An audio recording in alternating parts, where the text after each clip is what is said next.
नमस्कार और इस विशेष चर्चा में आपका स्वागत है।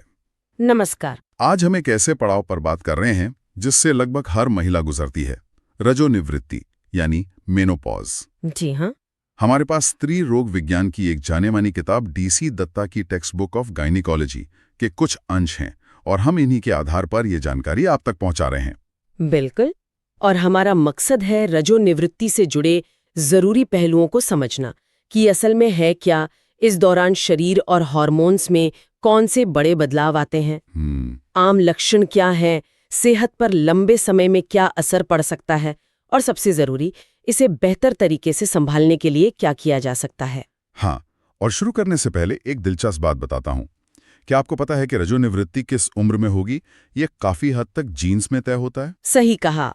इसका पहली माहवारी कब हुई या कितनी बार गर्भधारण हुआ, उससे कोई सीधा संबंध नहीं है। और ये भी सोचने वाली बात है, आजकल लोग लंबा जी रहे हैं। बिल्कुल। हाँ, तो एक महिला अपनी जिंदगी का लगभग 1/3 हिस्सा रजोनिवृत्ति के बाद बिता सकती है। हाँ, ये बहुत महत्वपूर्ण बात है। तो चलिए इस जरूरी चरण को और करीब से जानते हैं। सबसे पहले रजोनिवृत्ति आखिर है क्या? सीधे शब्दों में कहें तो रजोनिवृत्ति वो समय है जब एक महिला के अंडाशय मतलब ओवरीज वो अंडे बनाना बंद कर देते हैं। ओके। और इसके कारण मासिक धर्म स्थायी रूप से बंद हो जाता है। ये एक तरह से प्रजनन क्षमता के अंत का प्राकृतिक संकेत है। तकनीकी तौर पर रजोनिवृत्ति उस तारीख को माना जाता है जब आखिरी मासिक धर्म हुआ था। तो डॉक्टर कैसे तय करते हैं कि रजोनिवृत्ति हो चुकी है? क्या कोई टेस्ट होता है? देखिए, इसका पता तब चलता है जब किसी महिला को बिना किसी और स्वास्थ्य कारण के लगातार 12 महीनों तक पीरियड्स ना आए हों। अच्छा, 12 महीने? हाँ, पूरे 12 महीने। यानी ये पुष्टि हमेशा पीछे देखकर ही होती है, रेट्रोस्पेक्टिवली। अच्छा, और कुछ शब्द हैं जो इसी से जुड़े हैं, जैसे पेरीमेनोपॉज, ये सब क्या है? हाँ, कुछ शब्द समझना जरूरी है। प्रीमेनोपॉज रजोनिवृत्ति से पहले का समय है। ठीक है। पोस्टमेनोपॉज रजोनिवृत्ति के बाद का, और पेरीमेनोपॉज वो बदलाव का दौर है जो रजोनिवृत्ति के ठीक आसपास होता है। आमतौर पर 40 की उम्र के बाद शुरू होकर रजोनिवृत्ति होने तक चलता है, कभी-कभी 55 तक भी। अच्छा, तो इसी पेरीमेनोपॉज में ज्यादातर लक्षण शुरू होते हैं? बिल्कुल। इसी पेरीमेनोपॉज के दौरान हार्मोनल उतार चढ़ाव सबसे ज्यादा होते हैं और मासिक धर्म अनियमित होने लगते हैं। एक और शब्द है क्लाइमेक्टेरिक, जो इस पूरे बदलाव के लंबे दौर को दर्शाता है। मतलब रजोनिवृत्ति से कई साल पहले शुरू होकर कई साल बाद तक चल सकता है। आपने बताया कि उम्र आनुवांशिक होती है। औसत उम्र क्या है और क्या कोई बाहरी चीजें इसे जल्दी या देर से ला सकती हैं? हाँ, ये काफी हद तक जेनेटिक है। औसत उम्र दुनिया भर में लगभग 50 या 51 साल के आसपास है, पर 45 से 55 के बीच कभी भी होना सामान्य माना जाता है। और इसका पहली माहवारी की उम्र या बच्चों की संख्या से कोई लेना देना नहीं है? नहीं, ये जानना रोचक है कि पहली माहवारी की उम्र, कितनी बार गर्भाधारण हुआ, स्तनपान कराया या नहीं, गर्भ निरोधक गोलियों का इस्तेमाल या सामाजिक आर्थिक स्थिति, इन सब का रजोनिवृत्ति की उम्र पर कोई खास असर नहीं देखा गया है। लेकिन क्या कोई भी कारक नहीं है जो इसे जल्दी ला सकते हैं? कुछ चीजें हैं जो शायद थोड़ा जल्दी ले आएं, जैसे जो महिलाएं बहुत दुबली पतली होती हैं उनमें ये थोड़ा जल्दी हो सकता है। अच्छा। सिगरेट पीना और गंभीर कुपोषण भी इसे समय से पहले ला सकते हैं। और जैसा आपने पहले कहा, आजकल महिलाएं लंबा जीती हैं। हाँ, तो पोस्टमेनोपॉजल जीवन भी लंबा होता है, करीब 1/3 जिंदगी। बिल्कुल। और इस दौरान एस्ट्रोजन हार्मोन की कमी से कुछ स्वास्थ्य समस्याएं हो सकती हैं, इसलिए इसे समझना और मैनेज करना महत्वपूर्ण है। तो ये सब होता क्यों है?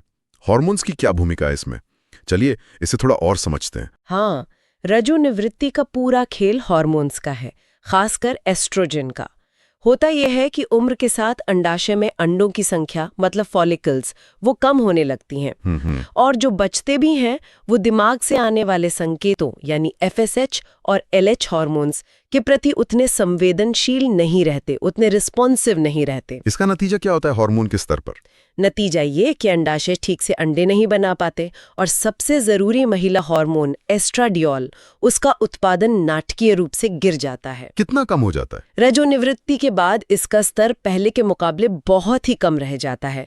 मतलब पहले अगर 50-300 pgml होता था तो बाद में सिर्फ 10-20 pgml रह जाता है। ओह, काफी ज्यादा गिरावट है। और जब एस्ट्रोजन कम होता है तो दिमाग के हार्मोन्स FSH, LH पर क्या असर पड़ता है? हाँ, तो जब एस्ट्रोजन का स्तर गिरता है तो दिमाग को मिलने वाला नकारात्मक संकेत कम हो जाता है। मतलब इसे ऐसे समझें कि एस्ट्रोजन दिमाग को कहता था सब ठीक है और हार्मोन मत भेजो। जब एस्ट्रोजन कम हुआ तो दिमाग को लगता है कि अंडाशय ठीक से काम नहीं कर रहे, इसलिए वो उन्हें उत्तेजित करने के लिए ज्यादा FSH और फिर LH भेजने लगता है। अच्छा, इसीलिए FSH बढ़ जाता है। बिल्कुल, इसीलिए रजोनिवृत्ति के आसपास FSH का स्तर काफी बढ़ जाता है, 10 से 20 गुना तक, जो जांच में भी दिखता है। LH भी बढ़ता है पर उतना नहीं, करीब 3 गुना। रजोनिवृत्ति से ठीक पहले यानी पेरीमेनोपॉज में मासिक धर्म में क्या बदलाव आते हैं? अनियमित क्यों हो जाते हैं? इस दौरान हार्मोनल उतार चढ़ाव के कारण ओव्यूलेशन मतलब अंडा निकलने की प्रक्रिया वो अनियमित हो जाती है या कभी-कभी होती ही नहीं। ओके। इसलिए मासिक चक्र छोटे बड़े हो सकते हैं या कभी-कभी मिस हो जाते हैं। और कभी-कभी ऐसा भी होता है कि ओव्यूलेशन तो नहीं हुआ पर एस्ट्रोजन बनता रहता है, जिससे गर्भाशय की परत यानी एंडोमेट्रियम वो मोटी हो सकती है और फिर भारी या अनियमित ब्लीडिंग हो सकती है। अच्छा, और रजोनिवृत्ति के बाद कौन सा एस्ट्रोजन मुख्य होता है? आपने कहा एस्ट्राडियोल कम हो जाता है। हाँ, रजोनिवृत्ति के बाद शरीर में मुख्य एस्ट्रोजन एस्ट्रोन होता है, जो एस्ट्राडियोल से कम असरदार है। ये कहाँ से बनता है? ये मुख्य रूप से शरीर की चर्बी और मांसपेशियों में बनता है। कैसे? एड्रीनल ग्रंथि और अंडाशय से आने वाले पुरुष हार्मोन्स यानी एंड्रोजन्स वो एस्ट्रोन में बदल जाते हैं। पुरुषों वाले हार्मोन्स का क्या होता है? एंड्रोजन्स का? दिलचस्प बात यह है कि अंडाशय कुछ मात्रा में एंड्रोजन बनाना जारी रखते हैं LH के असर से, लेकिन क्योंकि शरीर में एस्ट्रोजन बहुत कम हो जाता है तो एंड्रोजन का सापेक्षिक प्रभाव मतलब रिलेटिव इफेक्ट थोड़ा बढ़ सकता है। अच्छा, इसी वजह से कुछ लक्षण दिखते हैं। हाँ, संभवतः इसी वजह से कुछ महिलाओं में चेहरे पर हल्के बाल आना या आवाज में थोड़ा भारीपन जैसे लक्षण दिख सकते हैं, क्योंकि एस्ट्रोजन और एंड्रोजन का अनुपात बदल जाता है।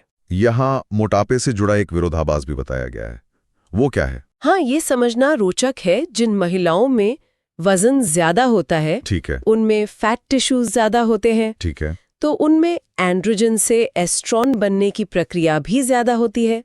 नतीजा, उनमें ईस्ट्रोजन की कमी वाले कुछ लक्षण जैसे हॉट फ्लश या हड्डियों की कमजोरी शायद कम देखने को मिले। लेकिन इसका एक दूसरा पहलू भी है। हाँ, बिल्कुल। दूसरी तरफ उनमें ईस्ट्रोन ज्यादा होने से गर्भाशय की परत मोटी होने या उसके कैंसर का खतरा थोड़ा ज्यादा हो सकता है। तो हार्मोन्स के इन बड़े बदलावों का शरीर के अलग-अलग अंगों पर क्या असर दिखता है, ये जानना वाकई दिलचस्प होगा। बिल्कुल, ईस्ट्रोजन की कमी का असर लगभग पूरे शरीर पर महसूस होता है। सबसे पहले अंडाशय और गर्भाशय वो सिकुड़कर छोटे हो जाते हैं। अच्छा। गर्भाशय की अंदरूनी परत एंडोमेट्रियम वो पतली हो जाती है, एट्रोफिक। और योनि पर? हाँ, योनि की दीवारें पतली, कम लचीली और सूखी हो सकती हैं। इसे विजाइनल एट्रोफी कहते हैं। इससे खुजली, जलन या संबंध बनाने में दर्द, जिसे डिस्परूनिया कहते हैं, वो हो सकता है। यहाँ का pH भी बदल जाता है, एसिडिक से एल्कलाइन हो जाता है, जिससे संक्रमण का खतरा भी बढ़ जाता है। और मूत्र प्रणाली पर क्या असर होता है? मूत्र प्रणाली पर भी असर पड़ता है। मूत्राशय और मूत्रमार्ग की परत पतली होने से बार बार पेशाब आने की इच्छा हो सकती है, पेशाब में जलन या इन्फेक्शन हो सकता है। हाँ, ये शिकायतें काफी आम हैं। जी, और कुछ महिलाओं को खांसने या छींकने पर पेशाब निकलने की समस्या यानी स्ट्रेस इनकंटिनेंस वो भी शुरू या बढ़ सकती है। स्तनों में भी बदलाव आते हैं? हाँ, स्तनों का आकार बदल सकता है, उनमें फैट कम हो जाता है, ग्लैंड सिकुड़ जाते हैं, तो वे कम घने और थोड़े लटके हुए लग सकते हैं। और पेल्विक सपोर्ट का? हाँ, पेट के निचले हिस्से की मांसपेशियां और लिगामेंट जो अंगों को सहारा देते हैं, वो एस्ट्रोजन की कमी से कमजोर हो सकते हैं। इससे कभी-कभी गर्भाशय या मूत्राशय के नीचे खिसकने की समस्या, जिसे पेल्विक ऑर्गन प्रोलैप्स कहते हैं, वो हो सकती है। ये तो हुए शारीरिक बदलाव, लेकिन लंबे समय में सेहत पर क्या असर पड़ता है, खासकर हड्डियों पर जिसका जिक्र अक्सर होता है? हाँ, ये एक बहुत महत्वपूर्ण पहलू है, ऑस्टियोपोरोसिस। एस्ट्रोजन हड्डियों को मजबूत बनाए रखने में बहुत जरूरी भूमिका निभाता है। कैसे? वो हड्डियों को गलाने वाली कोशिकाओं ऑस्टियोक्लास्ट की एक्टिविटी को कम करता है।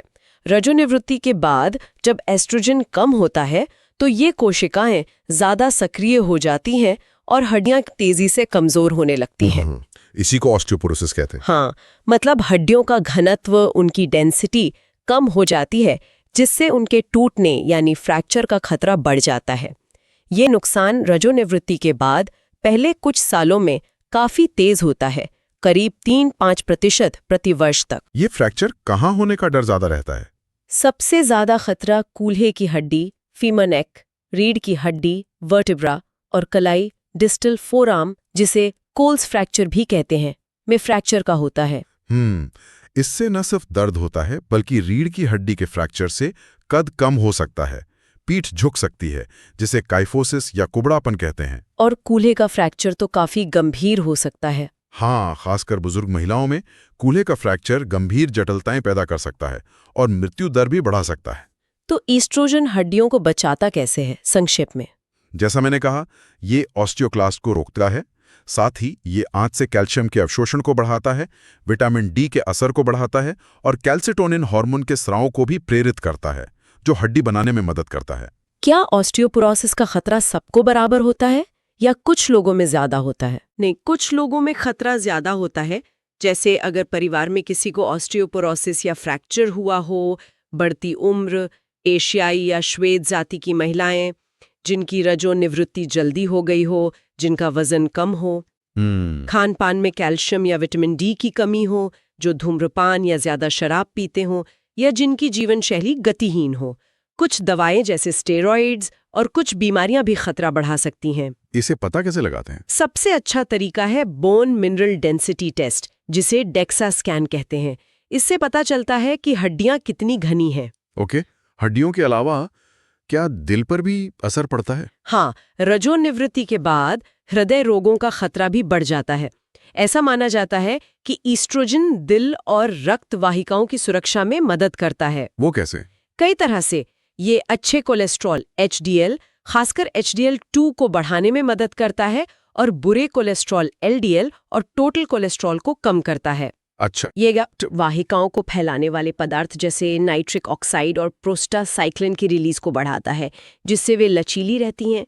इसमें एंटीऑक्सीडेंट गुण भी होते हैं जो LDL कोलेस्ट्रॉल के ऑक्सीडेशन को रोकते हैं, जो धमनियों में प्लाक जमने की प्रक्रिया एथेरोस्क्लेरोसिस की शुरुआत है। तो एस्ट्रोजन की कमी से ये सुरक्षा कवच एक तरह से हट जाता है। बिल्कुल। एस्ट्रोजन की कमी के साथ साथ उम्र बढ़ना और जीवन शैली के अन्य कारक जैसे हाई ब्लड प्रेशर, डायबिटीज, मोटापा, धूम्रपान, ये सब मिलकर हृदय रोग जैसे हार्ट अटैक और स्ट्रोक का खतरा बढ़ा सकते हैं। तो रजोनिवृत्ति के बाद दिल की सेहत का ध्यान रखना और भी जरूरी हो जाता है। हाँ, बहुत जरूरी। अब लक्षणों की बात करते हैं। क्या सभी महिलाओं को एक जैसे लक्षण महसूस होते हैं? नहीं, बिल्कुल नहीं। हर महिला का अनुभव बहुत अलग होता है।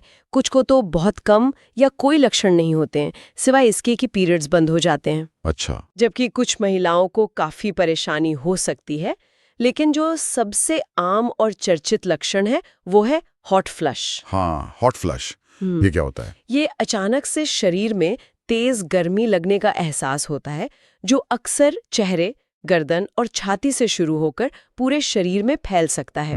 इसके साथ अक्सर पसीना आता है, बहुत ज्यादा, दिल की धड़कन तेज हो सकती है और कभी-कभी इसके बाद ठंड लगकर कंपकंपी भी छूट सकती है। ये कितनी देर तक रहता है? ये कुछ सेकंड से लेकर कई मिनट तक रह सकते हैं और दिन या रात में कभी भी हो सकते हैं। रात में होने वाले हॉट फ्लश को नाइट स्वेट्स कहते हैं और ये नींद खराब कर सकते हैं, जिससे थकान और चिड़चिड़ापन भी बढ़ सकता है। ये होता क्यों है? माना जाता है कि ये एस्ट्रोजन की कमी से दिमाग के तापमान नियंत्रण केंद्र थर्मोरेगुलेटरी सेंटर पर असर पड़ने के कारण होता है। GnRH हार्मोन के पल्सेस और LH के बढ़े हुए स्तर से भी इसका संबंध जोड़ा जाता है। और यूरोजेनेटल लक्षणों के बारे में क्या, जो आपने शारीरिक बदलाव में बताए थे? हाँ, वो भी लक्षणों का एक अहम हिस्सा है। जैसा हमने बात की, योनि का सूखापन, खुजली, जलन और सेक्स के दौरान दर्द, डिस्पेरूनिया, ये काफी आम है। और मूत्र संबंधी लक्षण जैसे बार बार पेशाब आना, पेशाब रोक ना पाना, अर्जेंसी या बार बार यूरिन इन्फेक्शन होना भी एस्ट्रोजन की कमी से जुड़ा हो सकता है। क्या मूड या याददाश्त पर भी असर पड़ता है? लोग अक्सर इसकी शिकायत करते हैं। हाँ बिल्कुल। कुछ महिलाओं को मूड स्विंग्स, चिड़चिड़ापन, चिंता, उदासी, ध्यान लगाने में मुश्किल या याददाश्त में कमी महसूस हो सकती है। नींद की कमी, जो अक्सर हॉट फ्लश के कारण होती है, वो इन समस्याओं को और बढ़ा सकती है। त्वचा और बालों पर भी असर होता है? हाँ, त्वचा पतली और रूखी हो सकती है, उसकी लोच कम हो सकती है, जिससे झुर्रियां ज्यादा दिख सकती हैं। बालों का झड़ना या पतला होना भी देखा जा सकता है। और कामेच्छा? कामेच्छा में कमी भी कुछ महिलाओं में हो सकती है। ये शारीरिक बदलाव जैसे योनि का सूखापन और मनोवैज्ञानिक कारकों दोनों का मिला-जुला असर हो सकता है। ये समझना जरूरी है कि ये लक्षण सिर्फ हार्मोनल नहीं होते, है ना? बिल्कुल। जीवन के इस पड़ाव से जुड़े मनोवैज्ञानिक और सामाजिक कारक भी बहुत बड़ी भूमिका निभाते हैं। तो संक्षेप में डॉक्टर रजोनिवृत्ति का निदान कैसे करते हैं? मुख्य बातें क्या हैं? मुख्य रूप से 3 बातों पर ध्यान दिया जाता है। एक तो उम्र, जो आमतौर पर 45 के बाद होती है। ठीक है। दूसरा, लगातार 12 महीने से मासिक धर्म का ना आना। और तीसरा, रजोनिवृत्ति के विशिष्ट लक्षण, खासकर हॉट फ्लश या रात को पसीना आना। और हार्मोन टेस्ट? कभी कभी अगर स्थिति स्पष्ट न हो या महिला की उम्र कम हो तो डॉक्टर खून में FSH हार्मोन का स्तर जांचने की सलाह दे सकते हैं। रजोनिवृत्ति में ये स्तर आमतौर पर 40 MIU/ml से ज्यादा मिलता है। एस्ट्राड्यूल का स्तर भी बहुत कम 20 PG/ml मिलता है। अब सबसे अहम सवाल, इसका प्रबंधन कैसे किया जा सकता है? क्या इसे रोका जा सकता है? देखिए, प्राकृतिक रजोनिवृत्ति को रोका तो नहीं जा सकता। ये जीवन का एक सामान्य और जरूरी हिस्सा है। हाँ। ऑस्टियोपोरोसिस या हृदय रोग, उनसे बचाव करना। तो शुरुआत कहाँ से होती है? सबसे पहला कदम है सही जानकारी और आश्वासन। ये समझना कि ये एक सामान्य प्रक्रिया है और आप अकेली नहीं हैं, ये कई चिंताओं को कम कर सकता है। डॉक्टर से खुलकर बात करना बहुत जरूरी है। और इलाज के क्या तरीके हैं? क्या बिना हार्मोन के भी कुछ किया जा सकता है? हाँ बिल्कुल, और गैर हार्मोनल तरीके बहुत महत्वपूर्ण हैं, बल्कि मैनेजमेंट की नींव है। जैसे? सबसे पहले जीवन शैली में बदलाव। स्वस्थ आहार लेना बहुत जरूरी है, जिसमें कैल्शियम और विटामिन डी भरपूर हो। कितना कैल्शियम और विटामिन डी? आमतौर पर रोजाना 1 से 1.25 ग्राम कैल्शियम और 1500 से 2000 IU विटामिन डी की जरूरत होती है, जो खाने और सप्लीमेंट से पूरी की जा सकती है। धूप लेना भी विटामिन डी के लिए अच्छा है। और व्यायाम? नियमित व्यायाम बहुत जरूरी है, खासकर वजन उठाने वाले व्यायाम, वेट बेयरिंग एक्सरसाइज जैसे चलना, जॉगिंग, डांसिंग या वेट ट्रेनिंग। ये हड्डियों को मजबूत रखने में मदद करते हैं। साथ ही धूम्रपान छोड़ना और शराब का सेवन कम करना भी बहुत फायदेमंद है। कॉफी का सेवन भी सीमित करना अच्छा रहता है। ये तो हुई जीवन शैली की बात। दवाइयों में क्या विकल्प हैं बिना हार्मोन वाली? हाँ, कई विकल्प हैं। अगर ऑस्टियोपोरोसिस का खतरा है या हो गया है तो डॉक्टर बिसफॉस्फोनेट्स जैसे एलेंड्रोनेट जैसी दवाएं दे सकते हैं। ये हड्डियों के क्षरण को रोकती हैं और उन्हें मजबूत करती हैं। अच्छा। एक और ग्रुप है SERMs, selective oestrogen receptor modulators, जैसे कि रेलॉक्सिफिन। ये हड्डियों पर तो एस्ट्रोजन जैसा अच्छा असर करती हैं, लेकिन स्तन या गर्भाशय पर एस्ट्रोजन जैसा असर नहीं करती, जिससे उन अंगों में कैंसर का खतरा नहीं बढ़ता। लेकिन ये हॉट फ्लश वगैरह में मदद नहीं करती? नहीं, आमतौर पर ये हॉट फ्लश या योनि के सूखेपन में ज्यादा मदद नहीं करती। हॉट फ्लश के लिए क्या है, अगर HRT नहीं लेना चाहते? अगर हॉट फ्लश ज्यादा परेशान कर रहे हैं तो कुछ नॉन हार्मोनल दवाएं हैं जो मदद कर सकती हैं, जैसे कुछ एंटी डिप्रेसेंट दवाएं कम डोज में, जैसे SSRIs, पैरोक्सिटीन या गैबापेंटिन। क्लोनिडीन भी एक विकल्प है। अच्छा। ये दवाएं हॉट फ्लश की तीव्रता और फ्रीक्वेंसी को कम कर सकती हैं। और योनि के लक्षणों के लिए? सूखापन, दर्द वगैरह? उसके लिए कई तरह के लुब्रिकेंट्स और विजाइनल मॉइस्चराइजर उपलब्ध हैं, जो सूखापन कम कर सकते हैं और संबंध बनाने में आसानी करते हैं। इसके अलावा डॉक्टर बहुत कम डोज वाली एस्ट्रोजन क्रीम, टैबलेट या रिंग भी दे सकते हैं, जो सिर्फ योनि में स्थानीय रूप से काम करती है। इसका खून में अवशोषण बहुत कम होता है, तो पूरे शरीर पर असर न्यूनतम होता है। कुछ प्राकृतिक उपायों की भी बात होती है, जैसे फाइटोएस्ट्रोजन। हाँ, फाइटोएस्ट्रोजन पौधों से दिखने वाले यौगिक हैं, जिनका स्ट्रक्चर एस्ट्रोजन जैसा होता है, जैसे सोया आइसोफ्लेवोन्स। कुछ महिलाएं इनसे लक्षणों में राहत महसूस करती हैं और कुछ स्टडीज ने ऑस्टियोपोरोसिस और हृदय रोग पर भी संभावित लाभ दिखाए हैं। लेकिन इनके असर पर अभी और रिसर्च की जरूरत है। बिल्कुल, इनके लॉन्ग टर्म इफेक्ट्स और सेफ्टी पर अभी और पुख्ता सबूतों की जरूरत है। किसी भी सप्लीमेंट को लेने से पहले डॉक्टर से सलाह लेना हमेशा बेहतर होता है। ठीक है, अब आते हैं हार्मोन रिप्लेसमेंट थेरेपी HRT पर। ये काफी चर्चा में रहती है, कभी इसके फायदे बताए जाते हैं, कभी नुकसान। जी ये क्या है और कब दी जाती है? हाँ, HRT रजोनिवृत्ति के प्रबंधन का एक महत्वपूर्ण विकल्प हो सकती है, खासकर जब लक्षण गंभीर हों और जीवन की गुणवत्ता को प्रभावित कर रहे हों या फिर ऑस्टियोपोरोसिस का खतरा ज्यादा हो। HRT का मतलब है शरीर में कम हुए एस्ट्रोजन हार्मोन को बाहर से देना। अगर महिला का गर्भाशय है तो एस्ट्रोजन के साथ प्रोजेस्टेरॉन हार्मोन भी दिया जाता है ताकि गर्भाशय की परत सुरक्षित रहे। इसके मुख्य फायदे क्या हैं? HRT हॉट फ्लश और रात के पसीने को कम करने में सबसे ज्यादा प्रभावी मानी जाती है। लगभग 70-80% राहत मिल सकती है। काफी ज्यादा। हाँ, ये योनि के सूखेपन, जलन, दर्द और मूत्र संबंधी समस्याओं में भी बहुत सुधार लाती है। हड्डियों के लिए भी ये बहुत फायदेमंद है। ये बोन डेंसिटी को बनाए रखती है और फ्रैक्चर के जोखिम को 25 से 50% तक कम कर सकती है। वाह! कुछ अध्ययनों में कोलोरेक्टल कैंसर का खतरा कम होने की बात भी सामने आई है और ये लिपिड प्रोफाइल सुधारने में भी मदद कर सकती है। लेकिन फिर इसके जोखिमों की बात क्यों होती? हाँ, और इसीलिए HRT का फैसला बहुत सोच समझकर व्यक्तिगत फायदे और नुकसानों को तौलकर ही लेना चाहिए। ये हर किसी के लिए नहीं है। मुख्य जोखिम क्या है? देखिए, सबसे पहले अगर किसी महिला का गर्भाशय है और उसे सिर्फ एस्ट्रोजन दिया जाए बिना प्रोजेस्टेरॉन के, तो गर्भाशय की परत के कैंसर, एंडोमेट्रियल कैंसर का खतरा काफी बढ़ जाता है। इसीलिए प्रोजेस्टेरॉन जरूरी है। बिल्कुल, अगर गर्भाशय है तो प्रोजेस्टेरॉन जरूर लेना होता है, या तो महीने के कुछ दिन या फिर लगातार कम डोज में एस्ट्रोजन के साथ। स्तन कैंसर का खतरा? मिलीजुली HRT एस्ट्रोजन प्लस प्रोजेस्टेरॉन से स्तन कैंसर का खतरा थोड़ा बढ़ सकता है, खासकर 5 साल से ज्यादा इस्तेमाल करने पर। हालांकि ये बढ़ोतरी बहुत ज्यादा नहीं है और ये डोज और अवधि पर निर्भर करता है। सिर्फ एस्ट्रोजन वाली HRT जो गर्भाशय निकलने के बाद दी जाती है, से ये खतरा कम या नहीं होता। और खून के थक्के? मुंह से ली जाने वाली HRT गोलियां से नसों में खून के थक्के जमने के VTE, वीनस थ्रोम्बोएम्बोलिज्म का खतरा थोड़ा बढ़ सकता है। त्वचा पर पैच या जेल के रूप में एस्ट्रोजन लेने से ये खतरा लगभग नहीं बढ़ता। और हृदय रोग और स्ट्रोक के बारे में क्या? इस पर काफी बहस और रिसर्च हुई है। पहले माना जाता था कि HRT दिल के लिए अच्छी है, लेकिन बाद में बड़े अध्ययनों जैसे WHI स्टडी में पाया गया कि मिलीजुली HRT खासकर रजोनिवृत्ति के काफी सालों बाद शुरू करने पर कोरोनरी हृदय रोग और स्ट्रोक का खतरा थोड़ा बढ़ा सकती है। तो फिर क्या करें?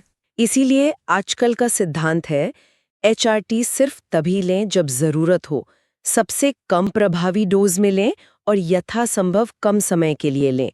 आमतौर पर लक्षणों से राहत के लिए 3 से 5 साल तक का उपयोग सुरक्षित माना जाता है और फैसला हमेशा डॉक्टर के साथ मिलकर अपनी व्यक्तिगत स्थिति को देखकर लेना चाहिए। HRT किन महिलाओं को बिल्कुल नहीं लेनी चाहिए? अगर किसी को स्तन कैंसर, गर्भाशय कैंसर या किसी अन्य एस्ट्रोजन निर्भर कैंसर का इतिहास रहा हो, या नसों में खून के थक्के जमने VTE की समस्या रही हो, VTE मतलब? वेनस थ्रोम्बोएम्बोलिज्म, या लिवर की कोई गंभीर सक्रिय बीमारी हो, या बिना कारण के योनि से रक्तस्राव हो रहा हो, तो आमतौर पे HRT नहीं दी जाती। पित्ताशय की थैली की बीमारी भी एक सापेक्ष निषेध हो सकता है। HRT लेने के तरीके क्या-क्या हैं? गोलियों के अलावा? हाँ, कई तरीके हैं। गोलियां सबसे आम हैं। त्वचा पर लगाने वाले पैच आते हैं, जिन्हें हफ्ते में 1 या 2 बार बदलना होता है। त्वचा पर लगाने वाले जेल भी आते हैं। योनि में लगाने वाली क्रीम, टैबलेट या रिंग्स हैं, जो खासकर स्थानीय लक्षणों के लिए अच्छी हैं। सबडर्मल इम्प्लांट्स भी आते हैं, जो 6 महीने तक चलते हैं। अच्छा। डॉक्टर मरीज की जरूरत, पसंद और रिस्क प्रोफाइल के हिसाब से सबसे उपयुक्त तरीका चुनते हैं। पैच या जेल से VTE का खतरा कम होता है। एक और दवा का जिक्र था, टिबुलोन। हाँ, टिबुलोन एक सिंथेटिक स्टेरॉयड है जिसमें एस्ट्रोजन, प्रोजेस्टेरॉन और हल्के एंड्रोजन तीनों के गुण होते हैं। ये हॉट फ्लश, योनि एट्रोफी और ऑस्टियोपोरोसिस तीनों में मदद करती है। ये कामेच्छा भी बढ़ा सकती है और इसके साथ अलग से प्रोजेस्टेरॉन लेने की जरूरत नहीं पड़ती। HRT लेते समय क्या ध्यान रखना होता है? कोई खास जांच? हाँ, नियमित रूप से डॉक्टर से फॉलोअप करना बहुत जरूरी है। साल में एक बार पूरी जांच, जिसमें पेल्विक परीक्षा, ब्लड प्रेशर चेकअप, स्तन परीक्षा और मैमोग्राफी शामिल हों। अगर गर्भाशय है तो डॉक्टर कभी-कभी पेल्विक अल्ट्रासाउंड करके एंडोमेट्रियल मोटाई देख सकते हैं। किसी भी तरह की अप्रत्याशित ब्लीडिंग होने पर तुरंत डॉक्टर को बताना चाहिए, क्योंकि इसकी जांच जरूरी होती है। क्या रजोनिवृत्ति हमेशा सामान्य उम्र में ही होती है या कभी जल्दी या देर से भी हो सकती है? संक्षेप में इस पर भी बात कर लेते हैं। हाँ, कुछ स्थितियां असामान्य होते हैं। समय से पहले रजोनिवृत्ति, प्रीमैच्योर मेनोपॉज। अगर 40 साल की उम्र से पहले ही रजोनिवृत्ति हो जाए, इसके कई कारण हो सकते हैं। आनुवंशिक, ऑटो इम्यून बीमारियां या कैंसर का इलाज जैसे कीमोथेरेपी या रेडिएशन। इसमें HRT की जरूरत ज्यादा होती होगी? हाँ, इन महिलाओं को लंबे समय तक ईस्ट्रोजन की कमी के दुष्प्रभावों, खासकर ऑस्टियोपोरोसिस और हृदय रोग से बचाने के लिए कम से कम सामान्य रजोनिवृत्ति की उम्र तक HRT लेने की सलाह दी जाती है। देरी से रजोनिवृत्ति, डिलेड मेनोपॉज। अगर 55 साल की उम्र के बाद भी मासिक धर्म जारी रहे, कभी-कभी ये सामान्य हो सकता है, लेकिन इसमें गर्भाशय या अंडाशय की किसी समस्या जैसे फाइब्रॉइड या ईस्ट्रोजन बनाने वाले ट्यूमर का संकेत भी हो सकता है। इसलिए जांच जरूरी होती है, क्योंकि एंडोमेट्रियल कैंसर का खतरा भी ज्यादा होता है।